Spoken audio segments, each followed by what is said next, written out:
നമസ്കാരം. കാത്തിരുന്ന ലോക്സഭാ ഇലക്ഷൻ കേരളത്തിൽ കഴിഞ്ഞിരിക്കുന്നു. ഇപ്പോൾ എല്ലാ മുന്നണികളും തങ്ങൾക്ക് ലഭിക്കാവുന്ന വോട്ട് ഷെയറും സീറ്റ് കണക്കുകളും എടുത്തുകൊണ്ടിരിക്കുകയാണ്. എന്നാൽ 2019 അപേക്ഷിച്ച് ഏകദേശം 5% പോളിംഗാണ് കുറഞ്ഞിരിക്കുന്നത്.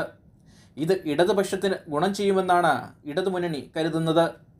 അതിനുള്ള ആധാരം 1980 മുതൽ ഇങ്ങോട്ടുള്ള എല്ലാ കണക്കുകളും പരിശോധിച്ചാൽ ഏതൊക്കെ ഇലക്ഷനിൽ പോളിംഗ് ശതമാനം കുറയുന്നുവോ അപ്പോഴെല്ലാം ഇടതുമുന്നണിക്ക് നേട്ടമുണ്ടായിട്ടുണ്ട്. എന്നാൽ ഇതിന് ശാസ്ത്രീയമായ തെളിവുകളൊന്നുമില്ല. LDFന് പോളിംഗ് ശതമാനം കുറഞ്ഞാൽ നേട്ടമുണ്ടാകാനുള്ള പ്രധാന കാരണം പാർട്ടി ബേസിൽ ഏറ്റവും കൂടുതൽ വോട്ടുകളുള്ള പാർട്ടി CPM ആണ്.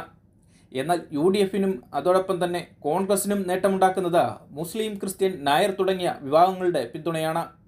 എന്നാൽ ഇവരും നിഷ്പക്ഷവാദികളും വോട്ട് ചെയ്യാതിരിക്കുമ്പോഴാണ് UDFന് തിരിച്ചടിയാകാറുള്ളത്. എന്നാൽ CPMൻ്റെയും ഇടതുപക്ഷത്തിൻ്റെയും വോട്ടുകൾ കൃത്യമായി ചെയ്യിക്കുവാനുള്ള സംഘടനാ സംവിധാനം CPMൻ്റെ നേതൃത്വത്തിൽ നടത്തും. അതുകൊണ്ടാണ് അവരുടെ ബേസ് വോട്ടുകൾ നഷ്ടപ്പെടാതെ ബൂത്തിലെത്തുന്നത്. ഇതുകൊണ്ടാണ് പോളിംഗ് ശതമാനം കുറഞ്ഞാൽ ഇടതിന് അനുകൂലവും UDFന് നഷ്ടവും സംഭവിക്കുന്നത്.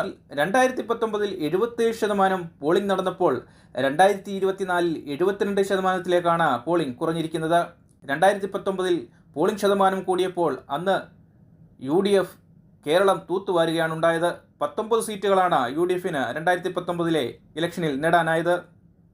എന്നാൽ ഇത്തവണത്തെ ഇലക്ഷനിൽ 77% നിന്നും നേരെ 72%-ലേക്കാണ് പോളിംഗ് കുപ്പുകുത്തിയിരിക്കുന്നത്. ഇപ്പോൾ CPM ഇടത് പാർട്ടി ഘടകങ്ങൾ നേതൃത്വത്തിന് നൽകുന്ന റിപ്പോർട്ട് പ്രകാരം 6 മുതൽ 10 സീറ്റുകൾ വരെ നേടുവാൻ സാധ്യതയുണ്ടെന്നുള്ളതാണ് ഗ്രൗണ്ട് റിപ്പോർട്ടുകൾ പ്രകാരം സൂചിപ്പിക്കുന്നത്.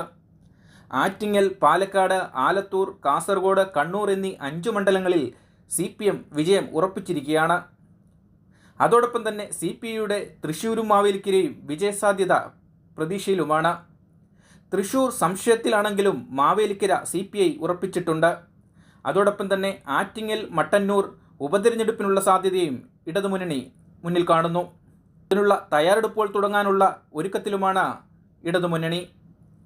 എന്തായാലും UDFന് എല്ലാ സർവേകളും പ്രവചിച്ച മാതിരി വലിയൊരു മുൻതൂക്കം ഇത്തവണ ലഭിക്കില്ലെന്നുള്ളതാണ് കണക്കുകൾ സൂചിപ്പിക്കുന്നത്. എല്ലാ ഇലക്ഷനിലെ പോലെ പോളിംഗ് ശതമാനം കുറയുമ്പോൾ ഇടതിന് നേട്ടമുണ്ടാക്കുന്നത് ഇപ്രാവശ്യവും അവർക്ക് സീറ്റുകൾ വർദ്ധിപ്പിക്കാനുള്ള സാധ്യത കാണുന്നുണ്ട്. ഇത് തന്നെയാണ് പാർട്ടി കേന്ദ്രങ്ങളിൽ നിന്നും സംസ്ഥാന നേതൃത്വത്തിന് നൽകിയ റിപ്പോർട്ടിൽ പറയുന്നത്. എന്നാൽ ഇന്ന് വൈകുന്നേരത്തോടു കൂടി മാത്രമേ പൂർണ്ണരൂപം ലഭിക്കുകയുള്ളൂ.